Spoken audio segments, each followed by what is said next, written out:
Quand j'étais un enfant, je parlais comme un enfant, je pensais comme un enfant, je raisonnais comme un enfant. Quand je suis devenu homme, j'en ai fini avec ce qui caractérisait l'enfant. 1 Corinthiens 13, 11.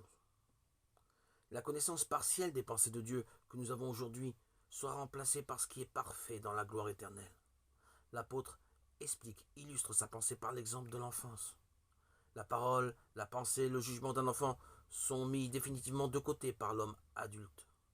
Et pourtant la parole de l'enfant était l'expression tout à fait appropriée de sa pensée. Les sentiments de son cœur pouvaient être changeants et pas encore très profonds. Cependant, ils étaient vrais.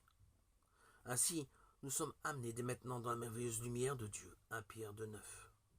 Même si, comme des enfants, nous n'avons qu'une perception limitée, notre joie peut et doit être complète. 1 Jean 1,4. Nous sommes enfants de Dieu. Mais ce que nous serons dans la gloire même, l'apôtre Jean, pourtant si proche du Seigneur, ne pouvait pas encore le savoir et le dire sur la terre. Cependant, il avait une certitude. Nous sommes maintenant enfants de Dieu, et ce que nous ne serons pas encore été manifestés. Nous savons que quand il sera manifesté, nous lui serons semblables, car nous le verrons comme il est. 1 Jean 3,2.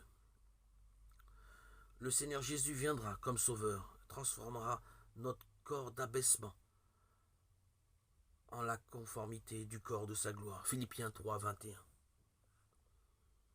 Nous te contemplons dans la gloire, ô cher Sauveur, goûtant les fruits de ta victoire, puissant Sauveur, pour toujours dans le sanctuaire, à la droite de Dieu ton Père, toi qui descendis sur la terre, humble Sauveur.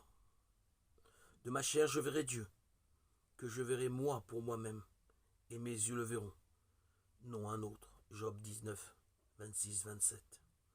Moi je verrai ta face en justice, quand je serai réveillé, je serai rassasié de ton image. Psaume 17, verset 15.